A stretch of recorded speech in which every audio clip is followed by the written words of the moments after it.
cousin. What's up, cousin? What's up? I ain't seen you and I don't know where. What up, cousins? This is the Facts and Feelings Happy Hour, hosted by your funny cousin, Metchie Davis, and your smart cousin, Fiya Angela. Sip something, learn something, and prepare to laugh so hard you pee just a little bit. Behind your little feelings, it might not be absolutely nothing at the end of your little feelings. But behind every principle is a promise. You gonna kick us off, Ryan? It's been so long. What's up? Welcome back. Yeah, man, how you doing? You good? I know you like that. Welcome back.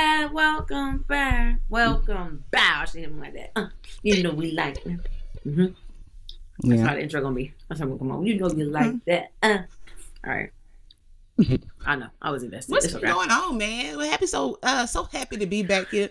Happy New Year, happy Lunar New Year, happy Black History Month. You know what I mean? We in this bitch. What's going on? I'm feeling good. It feels amazing. I missed y'all. I missed everybody.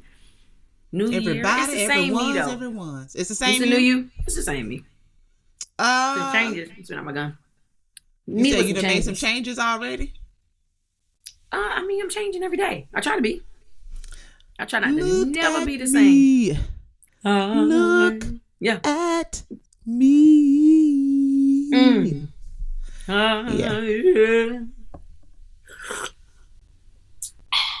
Sipping. That's what you're doing. Yeah.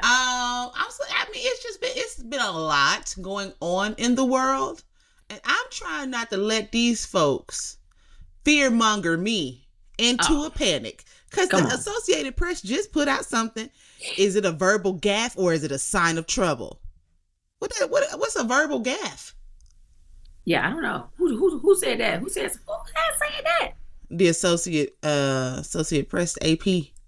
I don't know. But either way, I'm trying not to let these people fearmonger me into a world of panic. But there is a lot of shit going on in the world.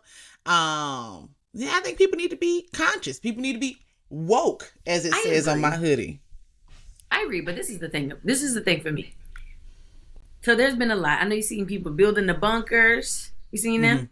No, I have not, but I wish I could. Oh, yeah. Bunkers are being built. Mark Zuckerberg, shout out to Boosie, got a bunker. Jeff Bezos has a bunker. And I'm talking about like end of days, last of World War type bunker, like where you could survive down there. Small town, 6 months, whatever. And because word had gotten out, Rick Ross said, I see you. I see y'all white folks building me a bunker. But he's also building one. So bunkers are happening. Something is coming and it's happening. And people are in a panic because they're just like, well, what are we supposed to do? What's coming, folk? And I've always been curious. In all the movies, the zombie movies, the end of world movies, everybody's strong will to live baffles me. I'm going to get taken out. Take me out with whatever's coming. It's okay. Like, everybody's like, I have to survive for 6 months if there's no sun, or we start living in a world where now we're the second half, the second life, we're underground and we're just, I'm okay. That's something that needs to be started from a generation afresh. I don't want to have wow. Grandma, tell me what the sun was like. Maybe it was a time.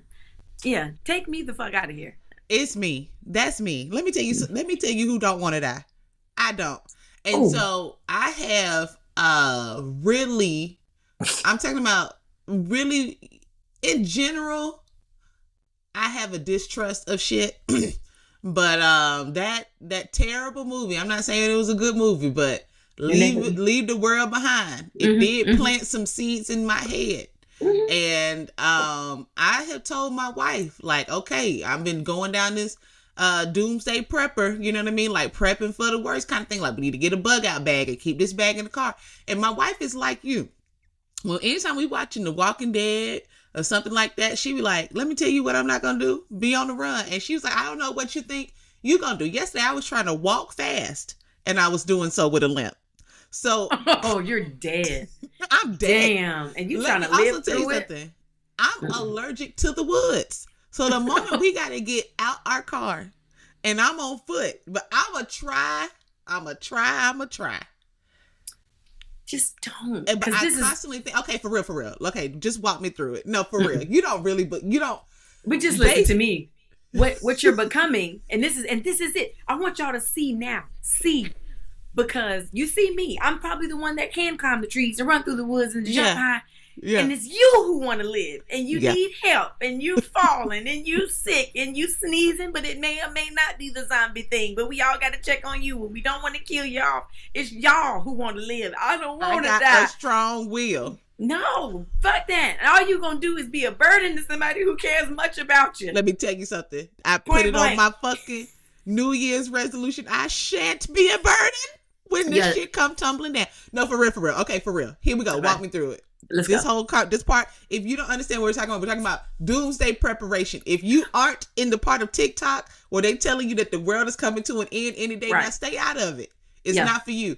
But the just world mind you, I have no real if the world. Now I'm not talking about this country coming to it. I'm just gonna get the fuck on. The world. So it don't matter where you go, it's some shit going down. It's either zombies or the air is poison or the sun is poison, or that ringing noise is making your nose and your eyeballs bleed, and or the crows is flying into your windows at will. You can't look out the window because it might be that. What's the name of that movie where if you look, the fuzz might get you, the fog. I don't know. Anyway. Go ahead. Let's walk through this because we got to keep on moving. So what we doing? Okay, here we go. Let's walk through it. So, boom. The loud ringing happens. The loud ringing happens while we're on the Zoom. Okay, first thing I asked my wife, where we going, right? It's, you know what I mean? You know, all the networks go down. The computer shut down. Phone lines down. It's just you and Ginger in that house. And while you say, and y'all, by loud ringing, we mean, think of like microphone feedback. So, you know, you'd be on stage, you'd be like, woo, and he's like, ah.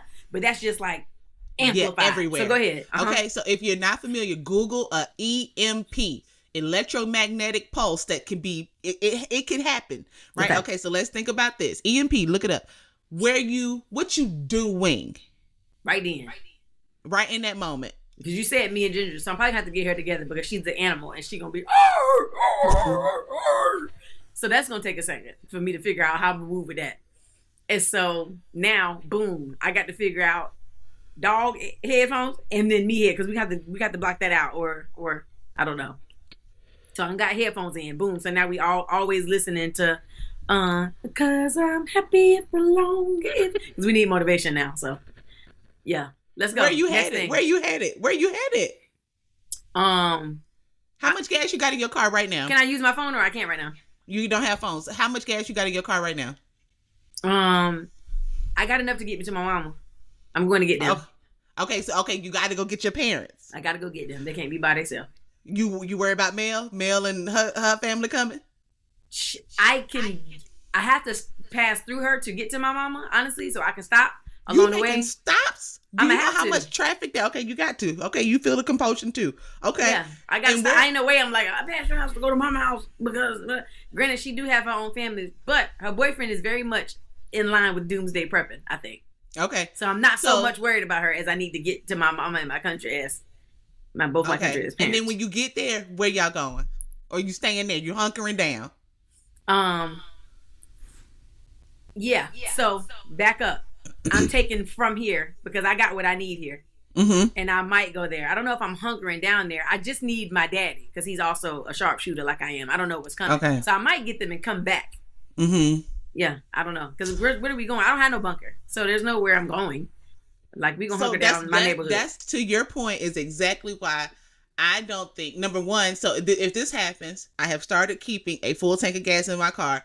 Now, my car ain't in the best condition. But I do believe that we can make it 2.5 hours to the west of here, which is where I have a homeboy and a homegirl that live in the middle of absolute nowhere. What I know I need to do. Do they know that though? That's matter of fact, I'm putting this out now. The new game plan, I'm not going anywhere because we need to be in my house. My house is built in a way. I got a balcony to where if somebody come up, I can look out. That's get the fuck from what around here. I'm saying. So they find the game a place plan to needs to come hunker here. down. Yeah, exactly. You got to communicate that. I told my friend, I said, we trying to come there because what I do know is we got to get out the city.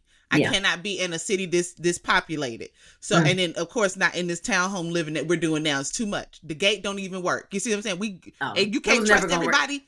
You can't trust everybody in this bitch. You know, they be stealing out this bitch. You know what I mean? So I have already told my homegirl, we making it to, I'm not even naming the city. And we are there. You know why? Because he killed animals. Why are you gatekeeping the city already?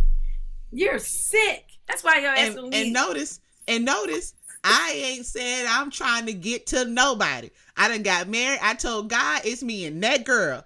And if she worried about trying to get to New York and Panama and the sea where her brother is in Philadelphia, hey, it's me and you. This is what you said you was down to do. I got to go get my folk now.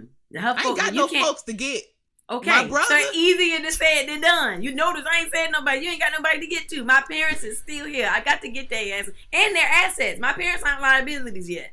Like they're not old, so I gotta go get them. I need them. Yeah, and both of my parents, just so y'all know, both of my parents were in the army. There's some shit need to be shot. They can get to it. My mama can shoot a can off your head from across the fucking street. You see what I'm saying? That's important. I would tell you, my wife said, your house was a contender because she know you got them big old guns. Or allegedly. Don't try to tell. No, don't allegedly me. You don't even want to tell me where you going. Don't allege what the fuck I got in here. Tell you and your wife ass. The only difference is we gotta cross too many states to get to you. You 4 hours up. Yeah. You see what I'm saying? Just get out of Atlanta. I'll make you. We'll connect later. That's it. And I'm thinking, but the only thing is we passed through a lot of industrial towns going up your way, and the man said everybody gonna be trying to go to the stores. You got to raid the warehouses for supplies. Yeah, it's 7 Amazons right by me. Amazon warehouse. You see what I'm saying? They can cancel Christmas. As a matter of fact, I might go hold one up, and that's gonna be my hunker down. And that's the only reason why you want to stay. This monster now, like that, like crazy, like that, because you got to come crazy. Yeah, and they ain't gonna be scared of you. Everybody, like that. The only thing about not wanting to leave Atlanta is that Atlanta was called Terminus for a reason. You have all the transpo hubs, so that means there's a lot of trains sitting with shit on it, but it's too populated, and the CDC is here. It's too much. You know what I mean? Bad. You need to get out of there. Yeah, I got to get out. So I keep a full take. A full take funny? Will get us there. In all the movies, I just realized, in all the zombie movies, people are probably trying to get to the CDC.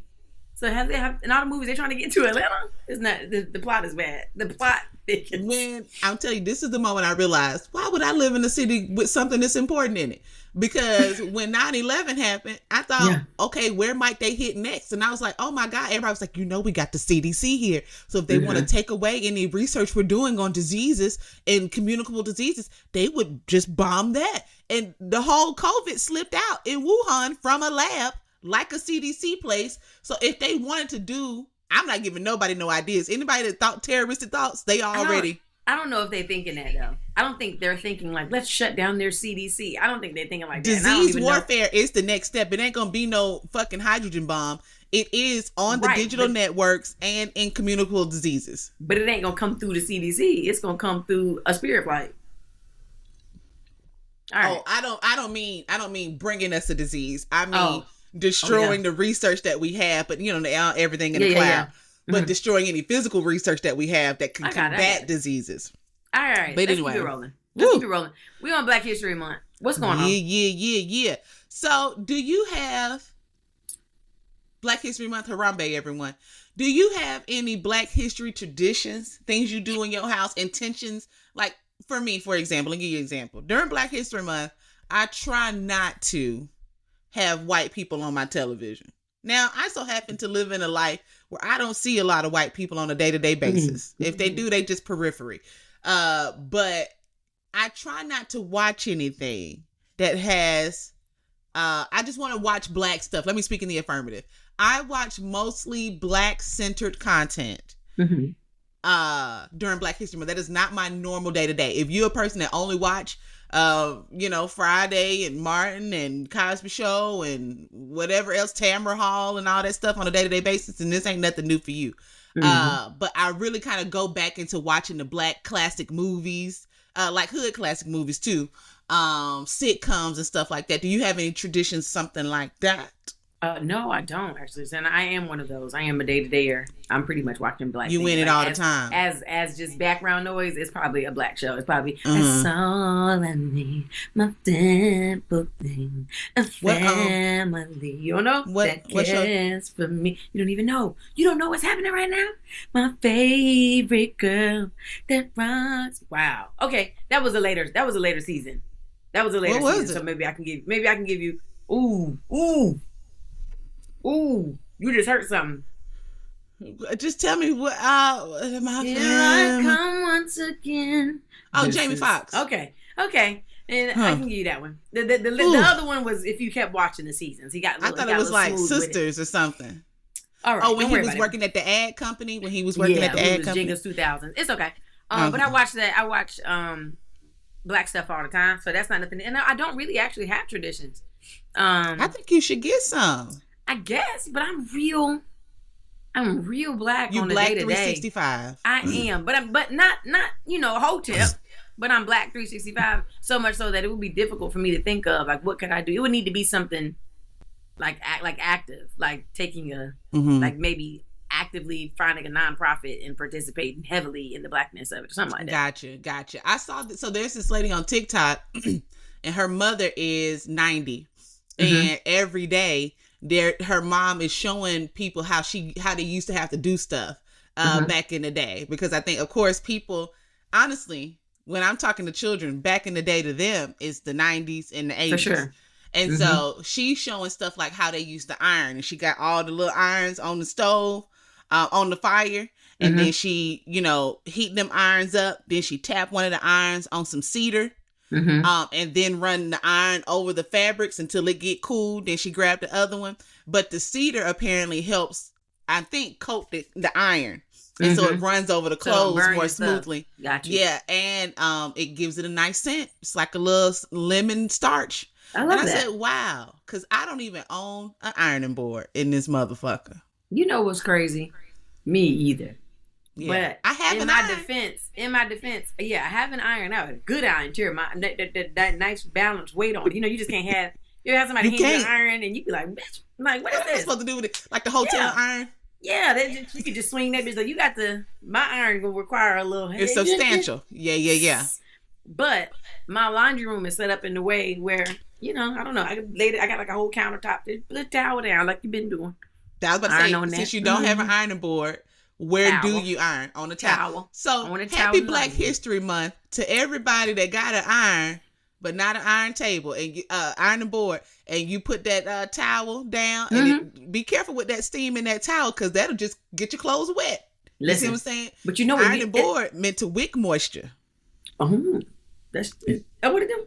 Yeah, got that little. Yeah, on the ironing board, you put some. You put some drops of water on it. It's just gonna bead up real quick, because that's the point.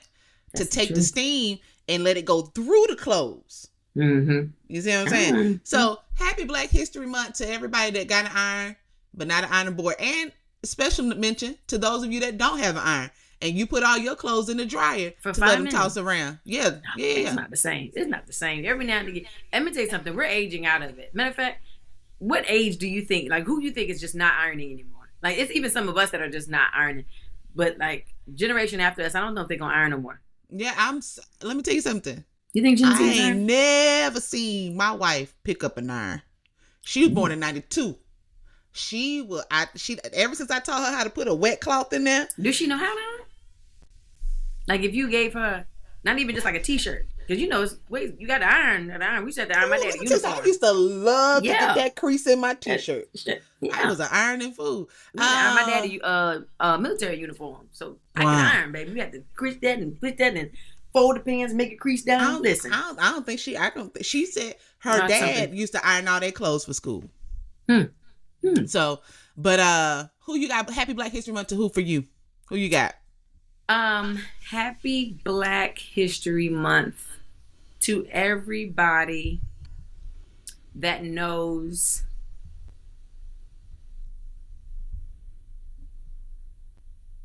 all of the lines after. It's a rare condition this day and age to read any good news on the newspaper page. If you know the rest of that, if you can take that home, happy Black History Month to you. I salute you, Queen, King. Go ahead. Okay, if you know the rest of that, I salute you, because let me tell you what we learned. And let me know if that's you. Dropping something in the comments wherever we at. Let me know if that's you. If you can take that thing home bar for bar, happy Black History Month to you. Happy Black History Month. I might send you a $5 gift card. Shit. Listen, whoa, I might put something with it. Because I'm telling you, that person is a gift and a gem to this world. Okay. Yeah. Let me see what I got. Happy Black History Month Happy Black History Month to people that still collect their grease in a bowl. Like your used grease. If you still collecting that, even if it's, you don't have to use Crisco. My grandma used to keep it. I just want you to keep talking. If you can just give me 2 seconds and keep talking. Okay. Keep talking. Keep talking. Because my grandma and my mama, so it ain't too far back, used to keep, like, you had a fish one, and then you had a chicken one, or just other grease. You use that for French fries and chicken and shit. Then you got your other one for fish, because you definitely, you done been to a restaurant and you get some chicken that tastes like fish. That mean they done fried to that. So it don't have to be solidified grease like Crisco, but if you got an oil container, one for fish and one for chicken and other things, Happy Black History Month to you. This is the thing. Are you about to? Are you about to do it? All it is, because this is different. It's not just grease. Different grease is a different thing. This here what I have for y'all is a bacon grease. Oh my God. Because you don't always just need, I don't hold it up again. Hold it up in the air. And let me just say something real quick. This right here is killing the Black community. This is what's in your grandmother's arteries. This is what caused your granddaddy to have his leg amputated. When Ahmad said, "Grandma, your arm," it was all of that was in her that was causing her to lose the feeling in her arm. Killed generations of Black people. Continue now. No, that was Crisco. And see, it's all the same. Let me tell you something. Lord. Listen to me. I'm not her. Mm-hmm. There are girls, there are people who are no longer held up bacon grease. consuming pork bacon. And I feel like this on this turkey bacon on. I want to do turkey bacon. I'll slap you. Just listen. Don't ever come to my house asking for no turkey bacon. Cardboard strips. Now listen to me. Big Mama lost herself because Big Mama was frying pork chops. Mm-hmm. Big Mama was frying pork chops in that lard, I believe, also. Yeah. This ain't much better, but it's different. Every now and again, you just need that essence. Bacon essence. There's never gonna be. I don't eat no pork. I don't eat no big pork. I call that little pork. It's big pork and it's little pork. I eat bacon is the only pork I consume. But I want you to know, as though I gave that PSA, I'm not against it. Let me tell you something. I render myself a little fat. I put that in my cabbage. You put it in your collard. Got to. And just a little drop will make my dog eat his food a little bit faster. And I know if it's folks coming up, I'm evolved when I want to be. I don't put ham hocks in my collards. I use smoked turkey meat. Mm-hmm. You know what I'm saying? If there's something that should cause for a large portion, I'm probably it's smoked turkey for me. I'm not going to eat that. I'm not going to eat the pork chops, whatever. But if you are making a bacon, egg, and cheese sandwich, do not put the turkey bacon on mine. I'm going to have to just go ahead and have it. Okay? And I needed y'all to see that because every now and again, you know what I'm saying? I thought you was about to next pull up a big tub of grease. But see, I don't have that. I'm not that. Again, like I said, it's generational. But I'm not saving the chicken. I'm celebrating. I don't have the chicken grease after. Gotcha. Also, y'all see my body. Y'all see my shorts. I don't have the chicken grease after. Okay. All right. Who you shouting happy Black History Month to? Who you got up next? Happy. We don't celebrate enough our actual living right now, young historians. Happy Black History Month to everybody. If you tell them something, they got to give you the facts behind it. Did you know with bacon, the first bacon slice was made by Tavis T. Woodman. Wow. Who discovered, shout out to those people. As white people were eating steak, we weren't allowed to have steak. Tavis T. Woodman shaved off pork ribs, pork belly, and made bacon slices. That's where bacon came from. I don't know if shout out to Tavis T. Woodman. Yeah. And shout out to those historians. Shout out to those people keeping the legacy alive. They're going to look up Tavis T. Woodman. He's not going to be nobody, but again, historians just, they keep sound us like alive. A real name. Yeah, it sounds like a real name. Anyway, let me see. I got shout out to everybody who still collect things in Crown Royal bags. Shout out to you. Keep coins and whatever else people keep in there. I love it. The evolution. Again, I'm too bougie to put stuff in my Crown Royal bags, but I'm too hood to throw them away. Come on. I have them on there just in case somebody might want one. Big ones too. I'm talking about I got big cards. Like if I have a party, like somebody, one time I had an event, a big event, maybe a birthday party. I think I threw a birthday party. Had 2 big things of Crown Royal. Ain't no way I could throw that bag away. That's a good bag. It's a quality bag. Ain't nothing in it. They just under there. What did people keep in there? I knew coins. Yeah, coins. You keep dominoes in there. sewing kit. Maybe I'll put my dominoes in there. You just gave me another. See? Because I'm black. Because I'm black through and through. I appreciate that. I'm putting my dominoes in there. Because they ain't let's like see. We're gonna do one more each. You do one more, I'll do one. Black History Month. Happy Black History Month to who? Happy people who still don't cuss around their parents. Oh. Happy Black History Month to y'all. Just towing that. I'm grown, but I ain't gonna never be that grown. You know what I'm saying? Yeah. I like that. I appreciate that. We keeping it alive. Last one I got, and this is a special shout out because I know at some point people feel like, oh, nobody's doing that anymore. Shout out to everybody whose parents still smoke cigarettes. Shout out to you. I know you're a silent many because you know your friends all woke and they done got to college, and then they go to your mama house and she got ashtrays to and fro, and she step outside to smoke. Shout out to y'all, cause y'all come on in here, baby. Come on in here. She coming home from college. You know, your mama sound like that. Shout out to your mama. No, she's been in college. Cause fuck all y'all. My baby's smart. Ain't it right there? Woo, coming to your graduation smell like a pack of Newports. Yes. Show the pass. Y'all like to act like these people don't exist, but they still here. They do. And they deserve to be celebrated. They still smoking Virginia Slims or Newports? Oh yeah, both of them. They might have, at this point, they've been smoking so long they need a harder hit. They might be on the Marlboro shorts. You see what I'm saying? Yeah, I like that. You did it. The Marlboro short. Give us a promotion. They might have them Newport shorts. Let me trying to look around. Like, shout out to everybody that's currently smoking that know it's bad and just say, even though you still did the pack a day, honest child, just do this just to insert whatever you say. Child, just smoke just to. You're still smoking. Because honestly, fucking cigs. I just smoke right after. And let's be honest. You can't nobody judge the cigarette smokers when you smoking hookah.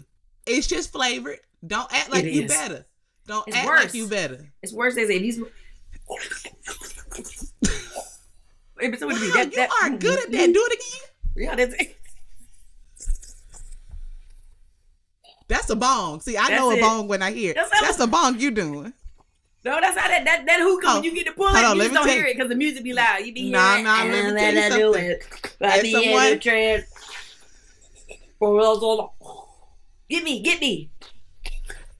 Come on, friend, say time, ready? Come on, dog, stop. You making me dizzy. I need a second.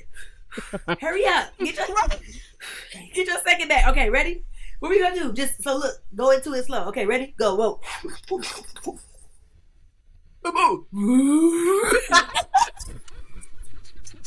Shout out to y'all.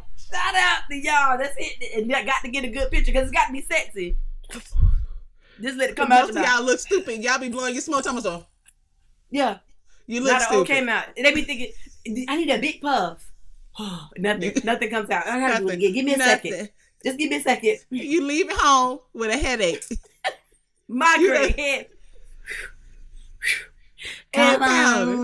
Man, he ain't never seen no Egyptians pulling that smoke, trying to do tricks and shit. It's supposed to be a leisure activity, and y'all done turned it into a power smoke contest. Oh my God! But I do want to say, as a recovering hookah head, if your hookah sound like that, you got too much water in it. Okay, that's all I want to say. All right. Let's move on forward. So much has been going on in the world. Much has been going on in the world. And I just feel like we'd be remiss if we didn't touch on a few things. Okay, let's hit it. Let me tell you something. My fellow alum of the illustrious Savannah State University, the owner, runner, operator, moderator, facilitator of Club Shay Shay, also known as Shannon Sharp. That man has been providing, let me tell you, the piping hot tea for a minute. Now, people been asleep. Any quotable that you have heard ignorant ass motherfucker say in the last 2 years, they done been on Shannon's leather sofa. Yeah. But this year, early in the year, we had a gem of Cat Williams that came on that show. Yeah. And bust that bitch open for the new year. You hear me? He did. Why? wide open. Now I'm not one of the people. I feel like I have seen so many snippets. I didn't go and watch the full interview. I ain't gonna say I did that. You didn't need to. What did you think about the Cat? In your professional experience, how did you feel about Cat? And then we can touch on Monique. We can just stay in the comedian realm. Country Wayne done went on there. I have a comment about Country Wayne. Put a pin in that. Okay. The Cat Williams, go. So, baby, the tea was to be had. You hear me? I'm talking about it was hot, it cooled off, and you had to heat it back up, and it just kept. In my professional opinion, this was the thing. Most of the time, you can have that back and forth banter because eventually, when it comes to him actually speaking on the comedian, when somebody tell a lie, and this goes into Monique too, when a lie is told, there's usually some strong recourse to be like, yeah, no. A lie was told here, and there just wasn't any of that. Nope. And I would like to believe, try to ride with the scenario of, we're just not going to entertain, blah, blah, but no, you've entertained less that you've been lied on. And so for that man to come out, and granted, Cat was lying in some of that. It was entertaining. Like, did that man got to talk about? He ran some of the stuff y'all said, and y'all was quoting like it was just the gospel. When he was talking about he read them books, I was just crying. Like, it was entertaining. Like, some of it was, and he's like a genius in that way. It was funny, but yeah, it was some things, and some of my favorites. Like, I just was like, oof. And it's hard, just like we talked about with Diddy, when allegations come out like that, you don't have an army of people, as many people as you've touched. Steve Harvey, you know what I mean? As many people as you've interacted with. Tyler Perry, you know what I mean? Ricky Smiley, you know what I mean? As many people, you have an army of folks coming out saying, nah. Some of those people spoke on their own behalf. Cedric the Entertainer said, stop the bullshit. You know what I mean? Ricky Smiley came out and said, stop the bullshit to an extent.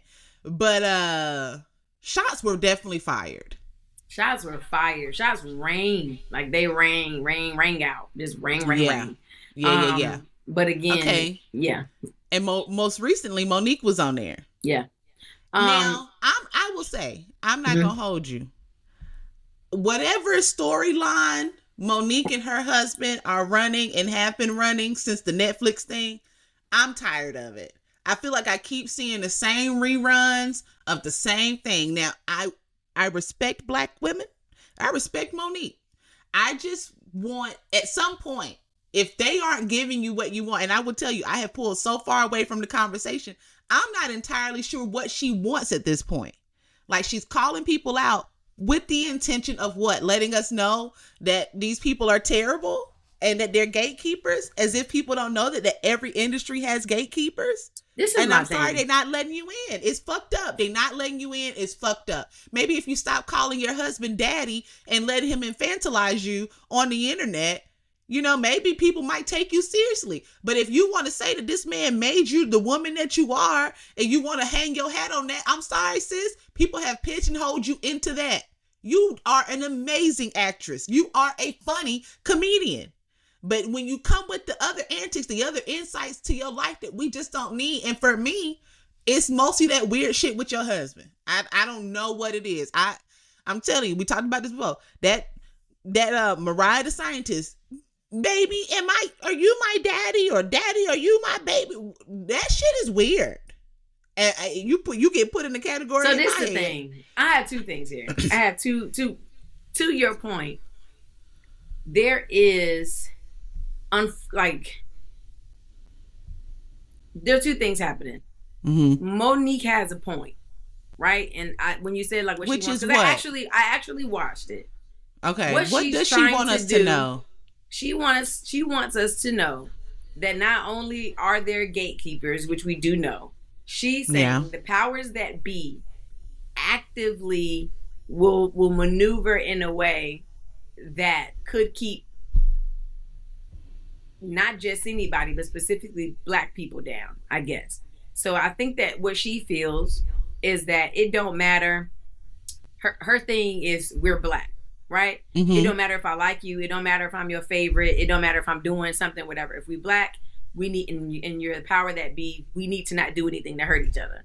Okay. Which is why, which I can rock with that. And I can rock with that.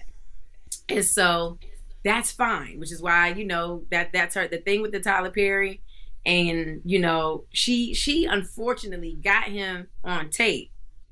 Yeah, I've been seeing the clips, but, and it's not, I don't want to say alleged, but it's not, because, Shannon Sharp confirmed that he heard it, that he what said, what is he saying? I pretty much created rumor that you're difficult to work with so that that they won't, or not even a rumor. He said out loud, she's difficult to work with. And as a result of him being who he is, people would just rather not. Right. And so she's basically like, why would you do that when so many probably like white producers and executives will do that anyway? Why would you do it? Yeah. And so he confessed to saying that and apologized to her to what he thought was a personal phone call, and she recorded it. So then it became, of course, to her point, oh, why would you record that man talking personally, as opposed to why would he do that and why would he say that? Right? Yeah. Which we get that. So her plight is to admit that you said it to the world and make it right, basically. Her more to her point also is that there are roles that were offered to her or that she was in line to have that got taken away because of that. So she feels like, you owe me some money and make it right. Run me my checks, because she was supposed to be Cookie Lyons. That didn't, like you said, to Roger's point, it was amazing. It probably was better that she was that, but that was some money that could have been made that didn't work out. Whatever. I agree to your point that there's just a lot of extra. I don't think there's anything wrong. And I know it sounds weird, but if you walk around the house like, hey, the mama daddy thing is just like, if it's just like, hey mama, make me something to eat, whatever. Or I feel like even the daddy thing in jest, it's the meaning and the emphasis that she's putting. My daddy. He raised me. My daddy. He raises me. He protects me. He feeds me. He wraps me. It's just, that's the part that's just a little. It's like, girl, it's much. Let that nigga. Even the daddy and your baby. That was their personal conversation, but it's just like it's. But Monique weird. has turned it into a full Monique brand. has made it a thing, and she's made it her brand. That's my point. Everybody, I can't even think of outside of maybe Ruby D and Ozzie Davis. That's made, unless that is your thing, like big or a Will and Jada, that's made like their relationship a part of their brand. And it's like, she's doing it without nobody doing wants to fuck with your husband. And she does it in a way that is it's not foreign to me, this kind of loyalty to this man, because she's like, no one's going to do any business deal without talking to my daddy first. Yeah, my that's daddy the thing. will be the one to handle the contract. Because he should. If he's there and that's your person and that's who you work, like, there's nothing wrong with that. Even loving him in spite of anything, like, nah, I'm riding for that one. Well, it's fine, but you're just making it weird, and you're making it a thing that you come into a business meeting and you say, my daddy's going to handle that. Do not speak directly to me when my daddy's sitting right here. Daddy, did you see that man try to pick up my chair? My daddy handles my chair. Please don't hold the door open for me when my daddy is there. Y'all gotta chill. You gotta chill. My daddy is there to open the door for me. No, because love and respect to Monique. Really. I really do. And I get it also. I watched it. I watched it start to finish because D.L. Hughley, I watched his response. And I had to watch her because I watched his response. He was going off. And I was like, oh my God, I gotta watch it. And there were some points, like you said, I don't know. With the Cat Williams thing, it's hard because D.L. Hughley outright called her a liar. Yeah, he did. You are lying. He did. And so it's difficult too. But if you watch her interview, it doesn't, you wouldn't have a reason to feel like, he spoke about some other things though. He was saying she was a liar in some different contexts. But if you watch the interview, it feels like she's just hard pushing. Oh, my other point. I think what she goes about is that when someone agrees with her, she's one of those people where you have to be careful what you say. So if you say, you know what, Monique, like, I feel you, I see where you're coming from. Yeah. Now she wants you to align yourself to fuck up your shit. And it's just like, no, I can, if you say, hey, I work with a Blue Cross Blue Shield, and it's like, you know what, they really fucked over my insurance claim, and you work there. Is there anybody you can get me to speak to? And it's like, yeah. Sure. I looked up, these are some emails, these are people you can reach out to and see if you can, get that going. But she on some shit like, I want you to quit your job. If Blue Cross did me that way, it's like, no, bitch. I respect you. There are some gatekeepers. There are some powers that be, but they fucking with me right now. Right. And I can ask them why they not fucking with you and if they would like to squash it with you. But I can't align myself to fuck up my own check on account of you. And I just feel like that's where she goes with it. Like she goes that far. And it's just like, this person helped me and they supported me here and I never fucking heard from him again. And he still works with this. Just like, yeah, bitch. And then it'll be, and you had him on this show and you called him a friend of yours. And is that a friend that you want in your life? Because if I'm your friend, then how could he be your friend? Yeah, I don't know. Bitch, I'd rather just not make you my friend. I do love you, but it's just a lot of pressure being your friend, to be perfectly honest. It's too much. Just like, it's just too much. And I get it. And I know those kinds of people. Like you said, she was saying how she told, which I get it. Because again, like I said, it's a double-edged sword, because she's also saying, this is who I am. Like she was the kid that will tell on you. Like you did something wrong. I'm telling. But it's just like, bitch, like you out of town. And it's just like, yeah. And so she ain't wrong. She's right. I ain't never fucked with a tattletale.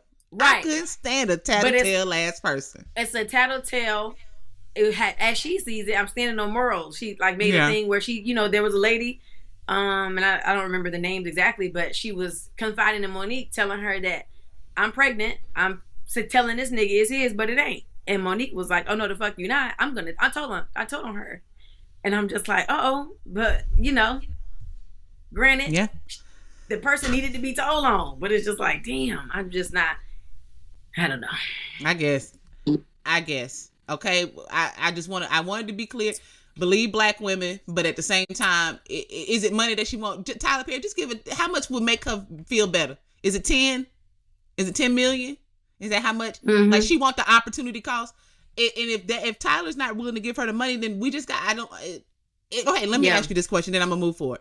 The recording that's going around with Tyler Perry now, is that new or is it from back in the day? Which it was just, I think it's a little bit older. It's from, I don't know, this has been going on for a long time. Yeah. So from apparently, but from he the time didn't call started, he didn't call like Tuesday. No. Yeah. No. Okay. This was a conversation that she just happened to capture at one point in time when this was going on and had gotten a buzz. And he said that. And again, there's some other things that happen where I'm just like, yeah, it seems like that was fucked up, for that to have happened to you. But it's like, I just feel like it sucks because what's happening is she's been treated like a whistleblower. And we know what that looks like. But it's just like, there's a way to work, right? Yeah. And I'll even, and not to say that he is this, but I just want to give him for context. Like LeBron James, there was a lot of heat behind him when he wasn't doing what people wanted him to do with all of these like black massacres and police shootings. Yeah. He wasn't taking the knee and he wasn't doing it. And he was, in his mind, he's like, that shit is doing, you taking the knee is doing nothing but pissing people off and making people whatever. Like you're not doing anything, but just showing people where you stand. I'm a cool it. I'm a lay low. This is as he's coming up as a basketball player to now. We know exactly how he feels about everything, and can't nobody do shit about it because the NBA dare not. I don't give a fuck what he say. Now sit me out, shut me down. Try to conduct some Lakers games without me and see how it goes. Align yourself that way, and it's just like you're kind of like no. You know what I mean? Like you're allowing yourself to be positioned to get spanked, and it's just like and you're pulling the powers that be like y'all need to help me and y'all need to help me. It's just like nah. Coast, because you know what's happening. See how the game is being played and just become less of a pawn. It's a little bit like in the same vein like Amanda Seales. I can see that being kind of her thing where she'd be like, I'm not playing into these systems in Hollywood and entertainment. I'm not doing it. I'm gonna call it out. That's fine. And there are other people who you are now though. Right. And exactly. And so then you create a platform that is known for calling these things out and speaking truth to power. And then you look at the people that are still within these systems, silently moving, and you might call them a sellout. Uncle Tom spooked that set by the door. But at the same time, to your point, let's say LeBron can work his own way up and then get into the NBA union and talk about how we're treating former NBA athletes and having these conversations. On a team. Yeah. Or again, imagine like, we talk a lot about the school systems. We don't like the school systems, blah, blah. He can become an advocate, as a rookie. I want school systems. I want blah, blah, blah. And then it's just like, y'all, we're trying to raise money for the school. We want the government to give us school systems. Oh, we don't. Right. We're going to be quiet. And now I own my school. I own my school. I decide the curriculum. I decide what's taught. I don't have to worry about them pushing that Black history doesn't exist or and that now slavery that I've doesn't done exist. this, I can bring you on. Yeah, and I can you make 3 can more run schools. this school. Exactly. Yeah, I can but bring anyway, you here because teachers aren't getting paid this. Come teach in my school, and I got 3 more in the works that were given to me way before people knew how my school was going to be. You know what I mean? Exactly. So it's just, I don't know, but it's weird. Yeah, that's another thing. Keep Is there going. anybody that you want to see on coming up on Club Shay Shay? Girl, Club Shay Shay is messy. They say Club Shay Shay is the new Wendy Williams. It's the new what? Wendy Williams. Oh, shut up. It says Wendy Williams. DL said that. DL said, if I'd have known that Wendy Williams won't go on and she just went to hilarious. the gym. I would love to see it. I mean, just certain mysteries. I would love to really know what happened. Like we get the gist of what happened on the elevator. I would love for Solange to sit down on Club Shay Shay. I would never. I need you to look at me and know, and all of my, it would never happen. It won't ever happen. But if I could imagine in my fantastical imagination, I would want to know. I would want the white woman that Dr. King had a long time affair with to sit on that sofa if she could and tell us. I can get into, but we will not. Yeah. Anybody else you would like to see on that leather sofa? I don't know. The tea is being had. Who's been in some shit? I want to see on that Al Sharpton's more snitching ass. You know, he was an FBI. What's going on with Al? Al Sharpton was an FBI informant during this whole time. Him and Jesse Jackson, to be honest. The whole Malcolm X time, Martin Luther King time. Yeah, he was the feds. And they come sit down and talk about that shit. Actually, matter of fact, Club, they like look at the camera. Al Sharpton, go to Club Shay Shay and talk about, because now I got some, I don't know. You was with Martin a whole lot. Let me tell you something. We're going to talk about it. Okay, go ahead. It's Black History Month. We ain't gonna talk about it. We're gonna talk about it though. We're gonna take a deep dive because I have had. Soon as you said that, it went over you. I have had thoughts throughout my life about this, and when I went to visit the Lorraine Motel, coming up soon on the next episode of FF and HH or whatever the name of the show is now. All right, Country Wayne is something I want to talk about. So. While we were out on a break, I started to create a notes app of just random thoughts that come into my mind. Okay. And one day, after Country Wayne was on Club Shay Shay, I just, hearing about how much money he pays people. Yeah. And, I've heard him speak publicly about, my baby mamas don't ever have to work. I buy them their house, they can live their life, but they not working and all this other kind of stuff. And I believe Country Wayne is from somewhere near around small town near Statesboro, Georgia, where Georgia Southern is. And so people used to talk about him in the barbershop and stuff like that. Always been a good dude. But how does he have that much money? How is this is what I said, I gotta ask Metchie this, because how does he have so much money? How? Like, you're just asking, like, where does he get his money from? He's utilizing his platforms in the way that he should. And so I think social media is bringing him a nice check. Like, he's doing it in a way that needs to be done. He also tours his own, like, niche demographic. Like, he caters to them. And I think he spoke about that on the show. How much could somebody make off a tour? Let's say he does a 50-city tour. How much money could he sell out that tour a lot, enough to pay all them baby mamas? Wow. If he's selling out his shows or the people that like to go see him because they want good, clean fun, he doesn't curse. He does. You know what I've always found, though? Just, and hear me out. I think it's great. I think there's always something to those people that's just like, yeah, I don't curse. And I don't drink. And I don't, that's just something, but it's just like, how many kids did this nigga say he got? It's always just something, like, it's just always these niggas. It's just like, yes, no, like, this is in the way in which I am a temple and a vessel. And this is like, nigga, all of that. But condoms are way beyond. They're out. They're out. But that's where I draw the line. I draw the line there. Yeah, and I would take care of a woman and this with that. And I just feel like all of that's great, but I've always just been like, where do these niggas' minds be? Like, it's just that, no, let me tell you something. If the drink is poison, but if the cat is raw, that be their thing. I used to ask everybody. I was like, when I'm in a dating situation, I ask everybody, what is your vice? Everybody has something. It's either sex, it's money, food, drugs. Yeah, it's something.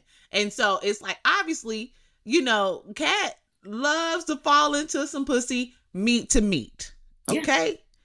Why not? He probably be of a thing like Wayne. I get tested, she get tested, and then that's my girl, and we have a baby. I'm gonna take care of for the rest of her life and that baby. I'm like, wow, I respect it, but I just didn't understand. I just don't understand. I didn't, and I still don't quite. But I hear you saying it, that the revenue that he can make off of social media content, off of touring, and his bookings allows him to pay somebody $1 million for a couple skits. Because you have to think about his bookings, which he was, talking about just some other comedians that are popping off at the mouth. If he's not in comedy clubs anymore. So when you're probably thinking bookings, it's not necessarily, which you can, and no shade to it, because that's where I'm at. The comedy, I'm still in the comedy zone. I'm not out of there yet. But if he's made it beyond there, and he's booking arenas, you know what I mean? Like he's coming, Country Wayne's coming to Spectrum Theater or whatever. And it's, just him and a few openers. It's a ticket. It's enough. It's happening. Okay. And you have to see just one of those venues, quite literally, is enough to take care of those baby mamas. And so now he just got the rest of them. Wow. All right. That'll do it. That'll do it. And mind you, he's not on any, from what I understand, obviously I'm not speaking from whatever. I didn't hear him say that he was on any like child support. So they're not like garnishing a percentage of his wages. He's kind of come to terms with like, hey, this is what I'm going to do for you. They're cool with that. Everybody's cool with the number that they've set. So that's what he has to give. And anything extra is his. So, wow. You said a high enough number. Yeah. Well, okay. So you said, did you want to touch on the rapture? Or did we touch on it already? We already touched on it. I was just talking about people want to survive so bad. But go ahead. Gotcha. All right, let's get into the put on. We've been gone for a minute. You know what I mean? We've been out of the studio. Over the time since I guess mid-December to where we are now. Are there any? Let's start with shows. One show you put me on that I would love for us to talk about here on this platform. Yeah, which is Love on the Spectrum. Oh, absolutely. Tell the folks who are not privy what the show is about, and I really want them to hear from you why you love the show so much, because it really warmed me up. Look at you, just bright like the sun. It's so good. Love on the Spectrum is a show about people, whatever, with an autistic diagnosis, trying to date and find life partners the same way it would be Love Island or whatever it is that we would be engaged in watching. But love I Island. I've never seen it. I just know that you love it. But imagine that, but everybody's on the spectrum.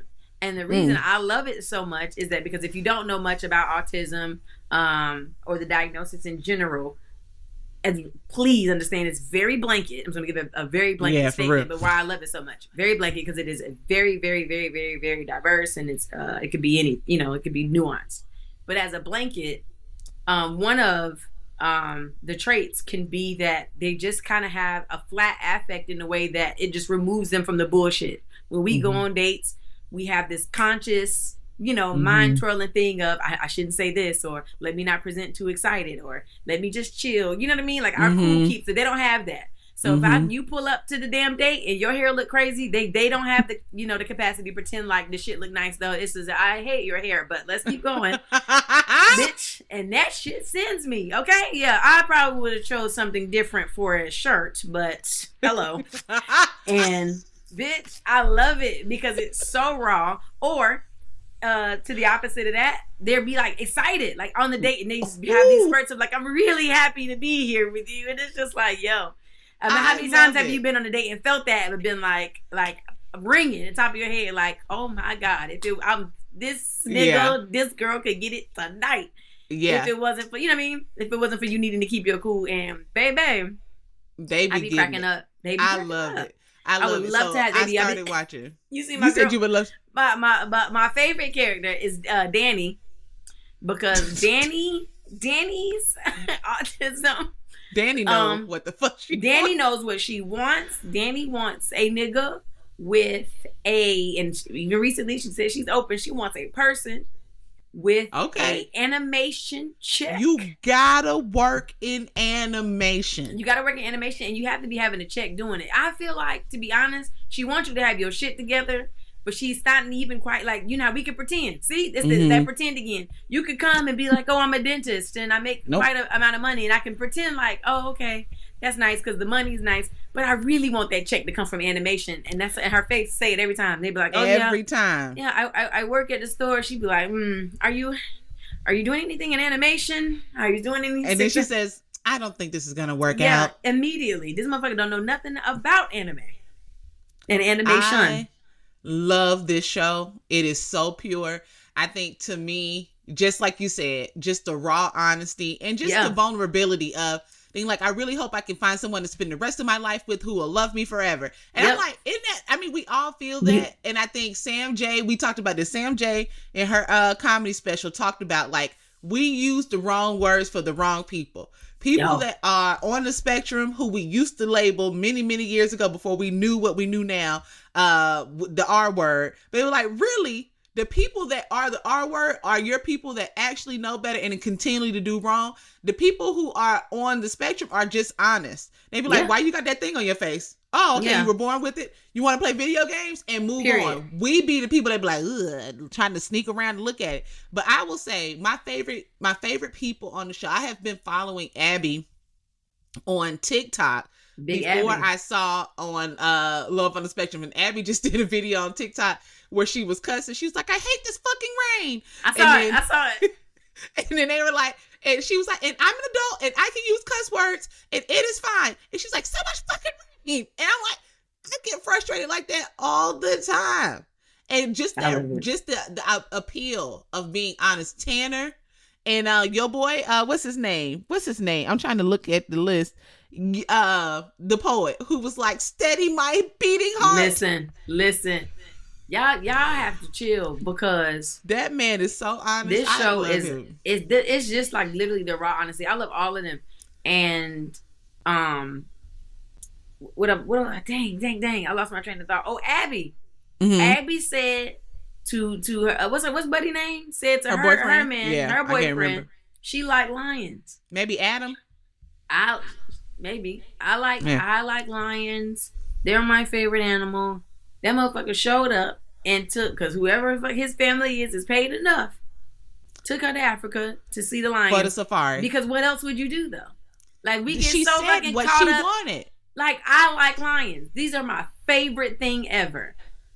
I should probably take her to see, like, it's just pretty much the simple math of it all. It don't got it's to be straightforward. Did this bitch deserve to be taken to Africa and what she did? All of that extra shit. Oh, you like lions? I know where they live. They live in Africa on a safari. I've been there to see them, and you have not. Say less, I bitch. shall take you. Shall take you. And your mom would like to come, and so of your sisters. Listen.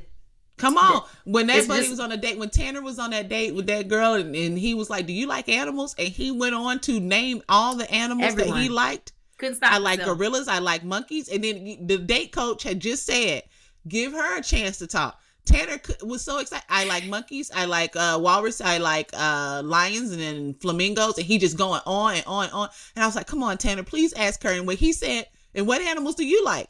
And then she said, giraffes. And he was like, I like giraffes. I was like, Tanner, you better remember what she said. And he offered her a compliment. And he said, you can grab my arm. And walking with that umbrella, I said, that is a real man. Doing it. Let me tell you something, though. This is what I will say. To the flip side of that, now y'all can get. I feel like the show themselves may be doing a little bit of exploiting a little bit, because why would they ever be pairing them unknowingly? Because I won't say not ever, because there's nothing wrong with it. But I feel like there were a couple of people not on the spectrum showing up on a date, like. Yeah, and you put me onto that because I thought I assumed. Yeah. Everybody that they were setting up, like they even the speed dating. I thought it was a speed dating for people on the spectrum. One of them was a spectrum speed dating. Then there was one that wasn't. The one that the poet went on. The one that Danny went on. She went on one.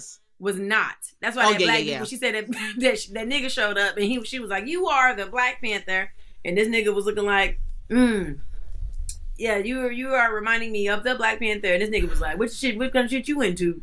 And I was just like, why would they ever send this nigga? Like, and I get it.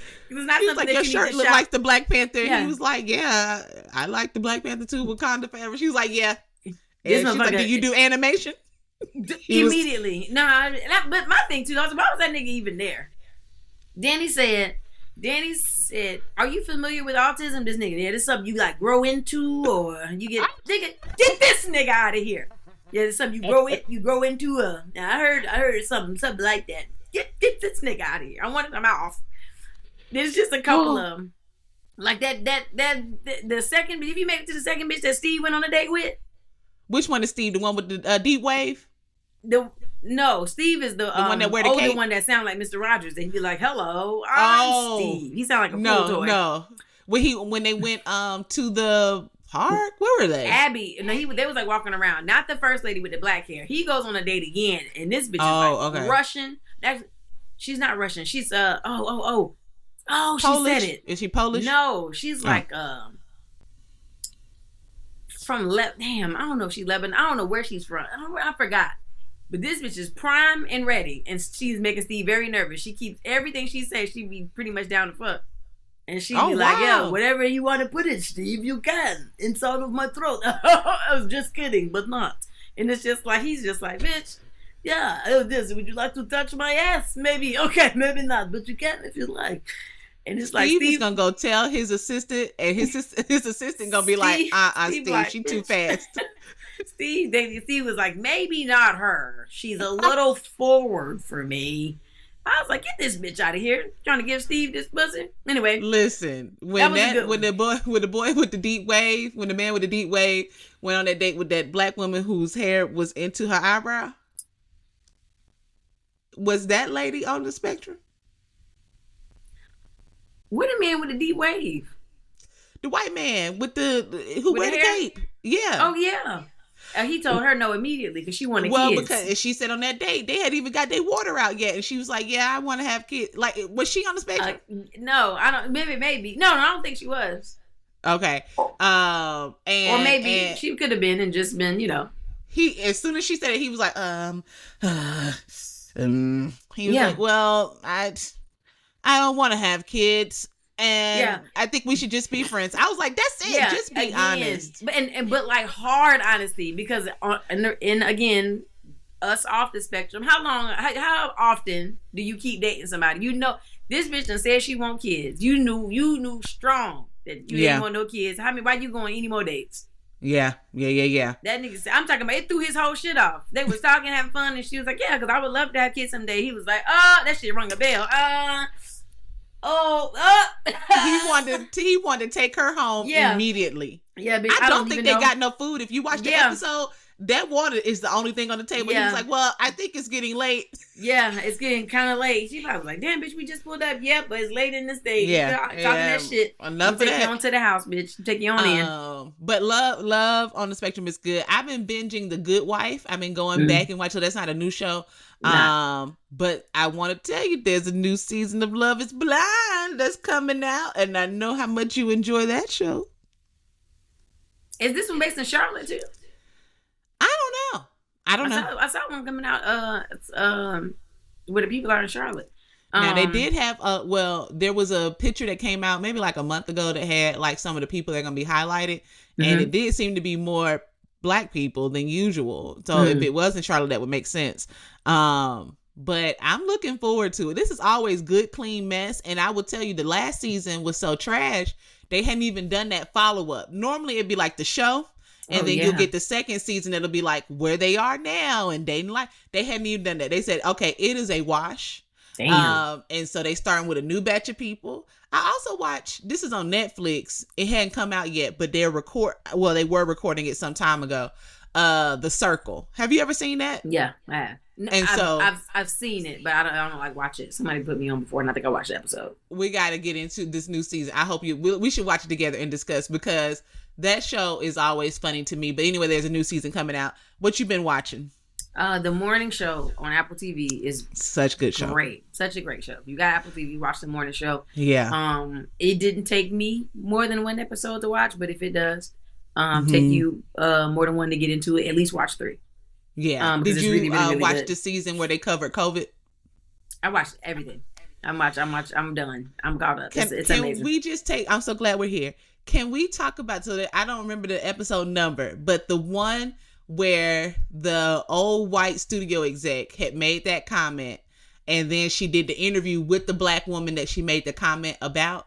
Mm-hmm. That episode, I think, was a pivotal changing moment for me, because the work that I do, right, in DEI work, normally these are situations that happen a lot, but they're just not on television, and how do you handle it? But I thought the way that episode and the way that show, I felt like they should have won, if they did not, awards for that episode or this season, in this award season. She because definitely should have. Yeah, and because I'm like, that's exactly how it be. Like, in that moment, anytime I'm doing DI work, I'm always so torn, because I am a compassionate person. I understand, not that it's okay to comment that old white lady said, but her saying, give them like, context. For context, y'all, this is kind of what happened in the episode. Yeah. So on the episode, there's a news leak. Like, there's a what do you call it? A hacking, where all these emails come out that people have been saying in their one-on-one emails, and they were trying to hire a new black anchor. And in the emails, the discussion of the black anchor amongst the executives of the news show, and the owners of the channel, were using like derogatory lines. I think they referred to her as like Aunt Jemima or something like shit. that. Executive talking racist shit. Exactly. And so then, of course, that email, and then they were using that as an excuse to underpay her. Like, well, we don't even know what audience she's going to get. And they're using all this derogatory language. And so the main comment came from an old white woman who's like family owned the studio, second, third generation owning this company. So the black woman is trying to figure out how to handle it. They decide, and she decides what would be best is that if she interviewed that lady on TV, to ask her why did you make that comment, and to really parse the whole thing out on television. The white woman is saying, like, they're addressing cancel culture. The older white woman is saying, I shouldn't have said it. It was a fucked up thing to say. Do I deserve to have my entire legacy wiped away because I made this comment? And I recognize that it was fucking terrible. The black woman did such a great job navigating that interview, and did what I saw, what I was inspired by, what I took a lot from, did not let up off the gas. Yeah, I like it. Like, I like it. Y'all gotta watch it. Yeah, so just get into it. The moment she asked that hard-hitting question and the white woman knew she had fucked up, she fucked up, and there's nothing I can do to take you off the hook. You could have handled this differently, but now you fucked this up. Morning show is so because essentially good. You're talking about me, because the black woman that they would hire at the time of those emails were being sent was hypothetical. So now I heard it. I'm here, and now you got a face to the name. So say that shit to me. Tell me what you meant. When you said it, tell me what you meant. And that bitch was up there stumbling and bumbling. So that was great. But just how it was shot, it was so good. Yeah, that was just one episode. That whole season is great. It definitely handles and tackles some shit, and it's great. Up on to movies. What you got? So I went to go see American Fiction, which was a phenomenal movie. It was so good. And I would recommend, I think it should be coming on streaming pretty soon.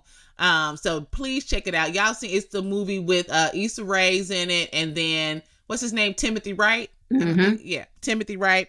And then I went to go see The Book of Clarence. Now, I've seen that too. The Book of Clarence was produced by the same guy who created The Harder They Fall. Now, if you don't know nothing about me, know this. I love The Harder They Fall. I love the soundtrack. I love everything about the movie. And so I felt like I heard that there was some back and forth about which one should have been released to the theater, which one was going to be released to the theater. And they chose to put The Book of Clarence in theater. But I think The Harder They Fall should have been in the theaters. And The Book of Clarence could have been on Netflix. It's not that The Book of Clarence wasn't good. It just wasn't better than The Harder They Fall. I agree. Wholeheartedly. I agree. And the ending to The Book of Clarence was also, it just fell flat. The ending to The Book of Clarence made me feel like I had, and this is not like to say it was boring or something. It made me feel like I had fallen asleep. And missed something? Yeah. Like it made me feel like, bitch, did you doze off and didn't know? Yeah. Because I went to see it late. I went to see Book of Clarence at like 11 o'clock show. You know that's not my time. No, But that's how it made me feel. I was like, this shit took a hard pivot. Hard. Like hard. And I get it. And it was good. I feel like I get it. You know what I mean? Like the message they were trying to deliver, the execution. I get it. But I too just agree that it could have been released on Netflix. And not saying that to say that, it just needed to not be. I just feel like The Harder They Fall. I don't know what kind of numbers the Book of Clarence did, but The Harder They Fall would have done numbers. Yeah, it definitely would have done numbers.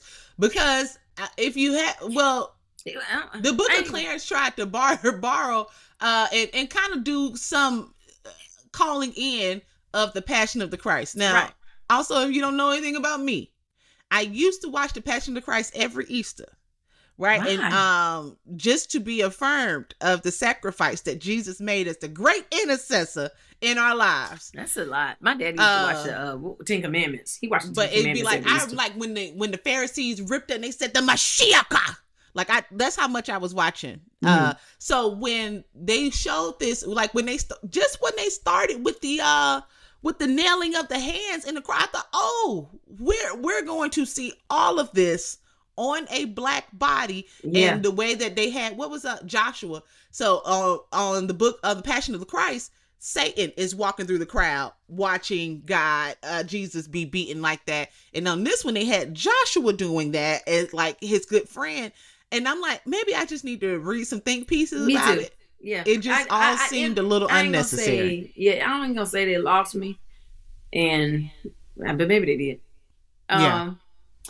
It's one of those movies too. You just mentioned Passion of the Christ, and it makes me want to ask you just real quick, what are some movies that you saw once and just didn't need to see again? Because Passion of the Christ was one for me. Passion of the Christ. So glad Precious. You asked that question. So glad we're here. Yeah. There are quite a few. Let me see. I'm just gonna list Passion them. of the Christ is mine for me, and Precious is the second. Precious for sure. I can't laugh at it. I went to see it. Let me tell you something. And this take from this for us to laugh at. Now people making jokes. People use that Monique meme. I can't see. Let me tell you something. I should have probably gone to therapy after I saw Precious. I went to see Precious, and it tapped into some type of trauma I had experienced. Maybe I felt a collective way. I cried all throughout that movie. Oh man! And I went to go see it by myself. And there was a black woman sitting next to me and was like, "Baby, are you okay?" And I'm talking about, I showed this bounce. And I'm thinking, why did I come see this? Why did I do this to myself? So Precious, for colored women, Tyler Perry's rendition. That's not the it was inappropriate. That was awkward. Anyway, go ahead. You got to get off this. And I talk about for colored women, yes. Yeah. For colored girls. What I was about to say, quite literally, right before that happens, I say, when he threw them babies out the window, and then it would have been like, blah, yeah. Lord Jesus, that would have been bad for promo. Anyway, go ahead. I never need to see that movie. I bought Precious. I bought For Colored Girls. Excuse me. I'll never watch them. When you say bought, you on DVD or? Yeah. I have them in there. Children, DVD is we'll get into it later. Go ahead. Okay. Also, what's love got to do with it? I'm sorry. Yeah. Yeah, you don't like to see Ike doing what he done. Yeah, it's that fish tank scene, and I know that. But either way, I know that movie. And in the limo, I got to watch with it. the kicking of the feet. I don't. To watch it. Bring the microphone. Oh. Yeah. Anyway, go ahead. Nope. I don't know that I needed to watch that one. Yeah. Okay. I bought it because everybody was like, "Ooh, it's so meta." I watched it and I said, "This is the dumbest thing I've ever seen in my life. I'll never watch it again." Yeah. That's all I can think of. What you got? Maybe some more that you... I just said mine. The top one is definitely Passion of the Christ. Yeah, Precious. Okay. I don't have to watch Get Out again. Okay, I watch it. And I don't have to watch Us either.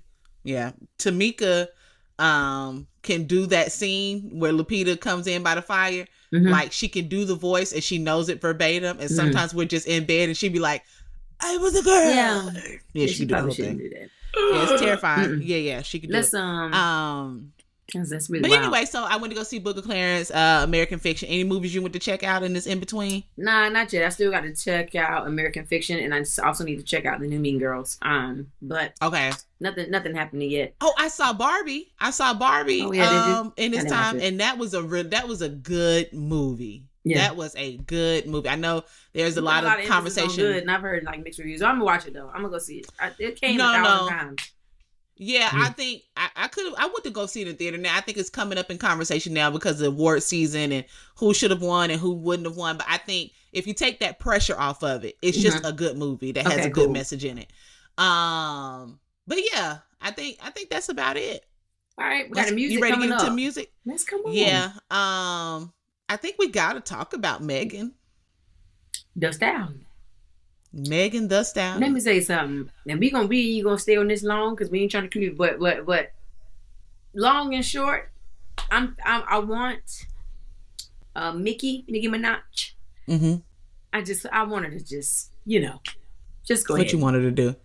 Sit, have some seeds. If we just keeping it a buck, it ain't been the same. Just me personally. This is just me. It ain't been the same since Safari left. Whether you would like to admit or not admit that he was ghostwriting, writing the rhymes, since he's been gone, it just truly hasn't been the same. And because even his own songs just sound Did you like, say since who left? You said Aubrey? No, since Safari. Safari. Oh, okay. Because even the songs that he's put out, I felt like, damn, you should have gave that to Nicki. Like, it don't say it's not coming from you, sir. Like, you should have. That would have been a bar that she could have used and switched around. But either way, it's just a lot, and it's just a lot of. To me, it's just the beef is just wild. As Meg, essentially, to Nicki, should feel like a child, and she's just the way that she's moving is just like, girl, this girl it's concerning. What I want her to go ahead and do is get some help. That's what I want Nicki to do. Yeah. Because, and then in recent conversations, and I've been seeing the Karen on the TikTok, and when I read through the lyrics, it seems abundantly clear that Megan was talking to a bunch of men, to Party, to Drake, to Tory Lanez. Everything that Nicki took as an offense to her could also be said about Drake. Like, there was only one line. Drake be missing. That was for Nicki. But everything else could be, if you think about it, could be tied to things and antics that Drake has done. Yeah. Drake is rumored to be a pedophile. With what he was doing with that little girl from Stranger Things. I didn't know that. Yeah, he grew the ideas that he's groomed a bunch of younger girls, and his connection, his relationship with Bobby from Stranger Things is what started to make people say, now what's going on now? Because this girl is 14, now, and it's like the text messaging conversations that they used to have, and the way that he used to refer to her, and the things she used to say about him. It was like, okay, but then Bobby is a white girl. Our same strange. I don't know if I knew anything about that, but okay. Oh, I'll share the link in the notes. Okay. But so a lot of that stuff could be tied to Drake. So when you have an ego that is so massive that anything that is said about someone who's Trinidadian or anyone from Queens, anyone that's a female rapper, and you take that as an offense to you, that means you got an issue. It hit dog or holler is what the old folks used to say. Every time. Every time. And nobody told you to marry that pedophile. Yeah. Nobody told you to do that. You can't do anything about the fact that your brother's a pedophile, that your dad had issues. You can't do nothing about that. But you actively chose, probably as a result of the trauma that you've experienced and the things that you've normalized. You said, you know what, I can marry someone and have a child with someone who's whatever excuses you're making. No one told you to do that. Yeah. But for you to then create a song that was just terrible in response to and you lied on your dead mama, and slept with your mama's boyfriend and Bigfoot, Littlefoot. That Bigfoot, Littlefoot was wild. Like that's why I say it ain't been the same since Safari left. Like that girl, it was just one line directed to you that I would say would be directed to you. Cool. Yeah. You know, that I could take her being like, oh, she's talking about me. But the rest of the song, I was like, girl, she's not even talking about you. Like, she's talking about these niggas. Yeah. And then you took that and was like, if this whole song is about me, I got something for that ass. And I wonder if she regrets it. Bigfoot. I was like, if she say this shit one more time, I mean for hours. Bitch, it's concerning. Good foot. I was just like, oh, this hurts. This hurts to watch. And I'm like, this is you. When I heard that song and I heard clips on TikTok, and you know on TikTok you can't tell what's a joke and what's real. So I thought, is this not the song? This can't be the song. there's just a demise that happens, and it feels like with everybody that stays in the industry too long or past their prime. And it's just like, because there's a pivot point also. Like there's a prime that you have, and then there's, you can't do this anymore, because who are you gonna, at this big age, the new rappers are young women. So battle rapping with you is not good for your image. So there needed to be a pivot. She needed to go heavy into movies. She needed to go into teaching something. I'm not really sure. So to go from Monster, pull up in a gangster, all of them, like, come on. Of the tanker, pull up in the tanker, automobile gangster. And with a bad bitch. It's sad because it's like when we talk about the get on a good, but it was just like, oh, this is hard to watch. Just make my stomach hurt. And she went so hard for Pink Friday too, and it just, I tried to convince myself that maybe because Pink Friday, I know verbatim through and through. I would never consider myself a bar. I'm not so fanatical about anybody to where I can't say that what they put out is trash. But I think it's just been disappointing. I think for Nicki to lie, to blatantly lie. Number one, it said when she said that Megan is trying to sound like Pimp C, I'm like, that to me, how dumb are you? And to say that Megan can't rap on beat.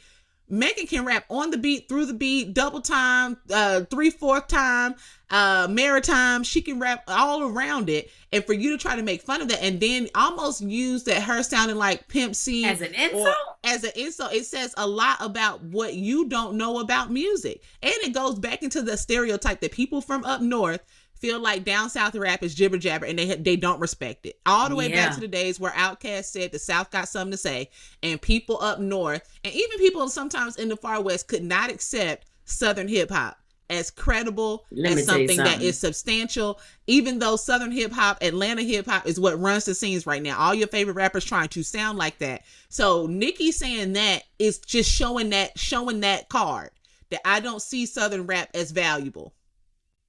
And that's what it's saying to me. And I'm like, because you're crazy. Ever since Megan came out with that freestyle coming in that parking garage, she didn't get a backlash from it, to me, for using, and I think she tried to use it maybe in a smart way to avoid that, but using Pimp C as an insult didn't get her ass toe up enough. And I think it's big, you're trying to sound like, wow, it's just like, bitch, and who you trying to sound like, Kim? Choose it, because that is it. That's what you are trying to sound like. And I know Kim is probably like, well. Nicki is crazy. This girl put out the TikTok that said Nicki Minaj act like she don't know she Nicki Minaj.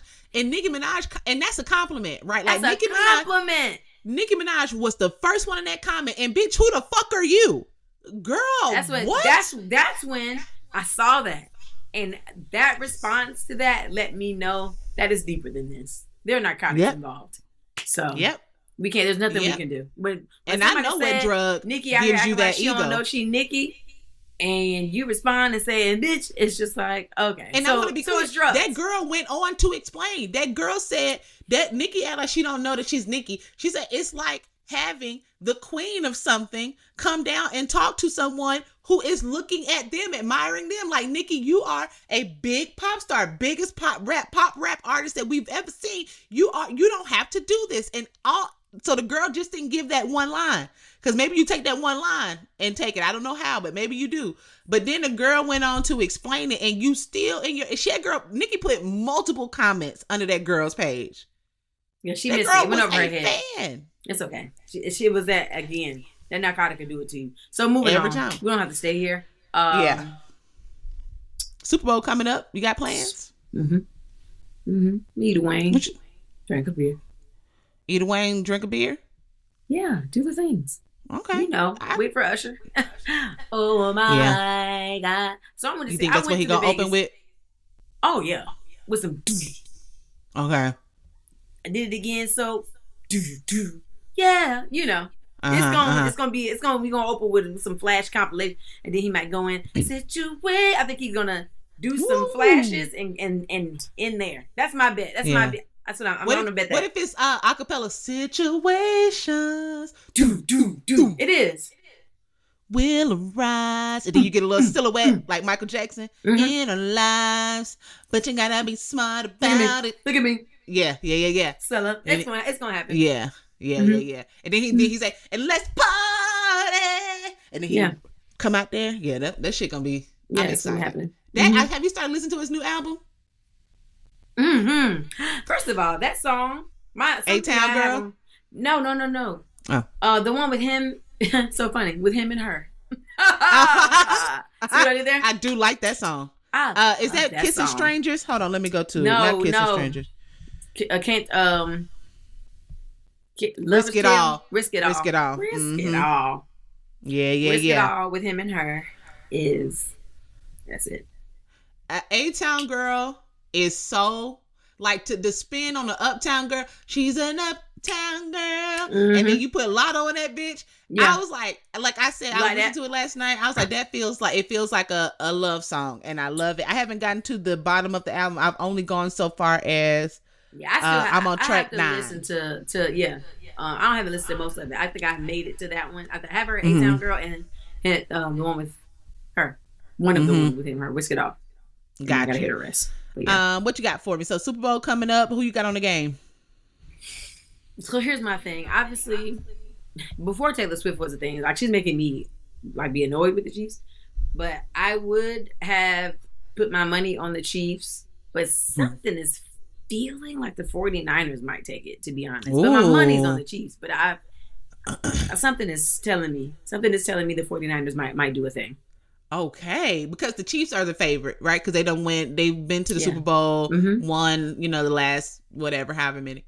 I do not have a dog in the fight. I do like the Chiefs, mostly because I know more of their players.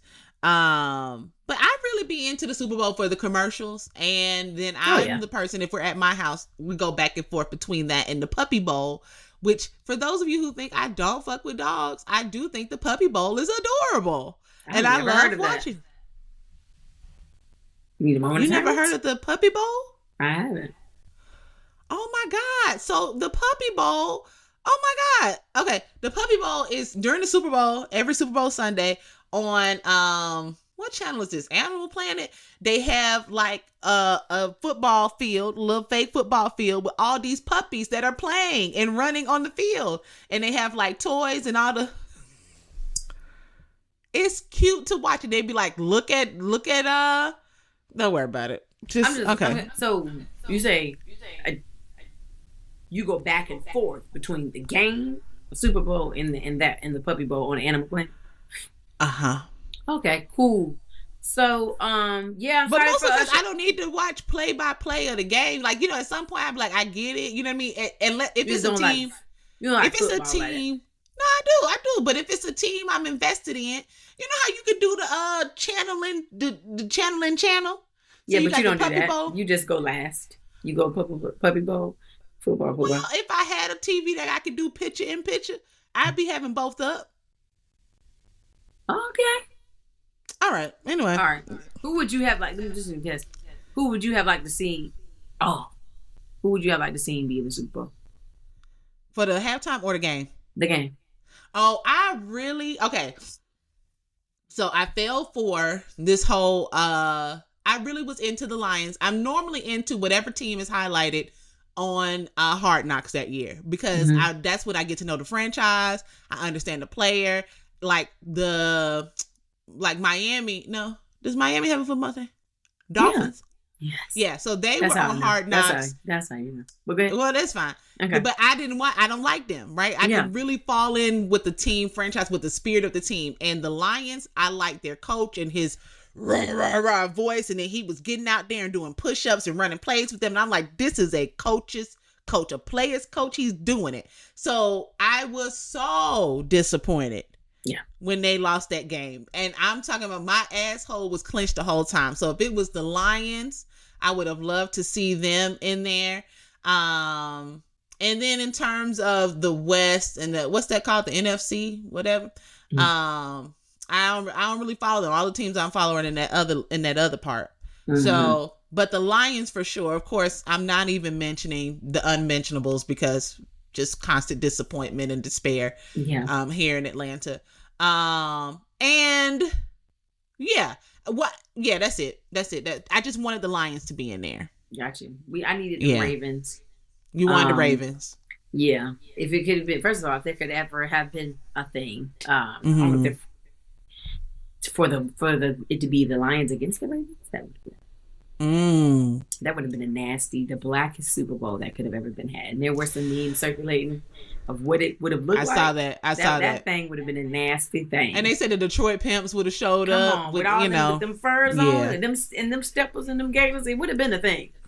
For the Baltimore, for everybody to be, doing a little 5 in the morning. Yeah, I'm making the mind in the morning. Anyway, we're gonna have us a good old Super Bowl time. Yeah, eat good food. Don't go crazy. But yeah, Super Bowl is just a time to have a time, to be honest. Eat something good and kick back.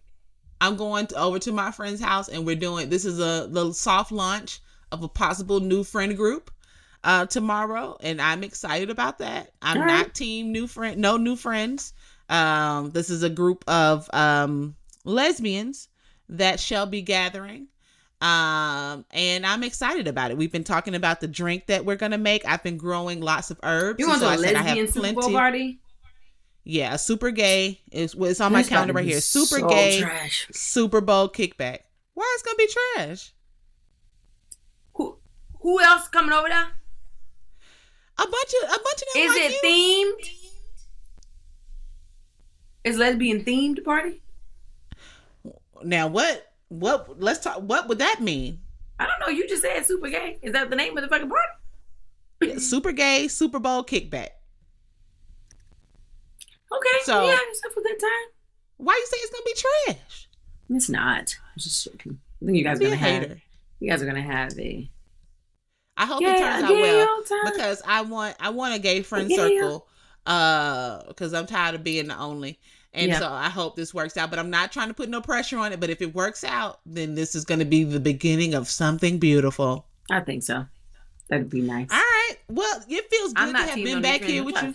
Jay be in now. Jay missing a bunch of bitches like your ass. First of all, they won't be. Don't ever go nowhere thinking you gonna see a bitch like me. You just congratulations. When the people say you played this, don't ever. They ain't gonna be nobody but a motherfucker like me. Thank y'all so much for listening. This is we so happy to be back here in the new year. We love it. We love we y'all. Happy to be back. Yeah. Episodes come out every Wednesday. Fuck with us. You got anything you want to say before we leave out? No. Catch us. We bringing back Money Mondays. Catch us on the Mondays. Win some money. Win some things. That was fun when we was doing it. Never know what the game might be. It might be a spelling bee. It might be a finish the next line. It might be know your music, know your history, whatever it might be. Join us on the lives Mondays. Exciting times. All right, we out. You can find me on Instagram, Fiyangelou, FIYAANGELOU. Where can they find you? Everywhere you do your thing at Metchie Davis. METCHIE Davis. You'll see a drop. All right, we out.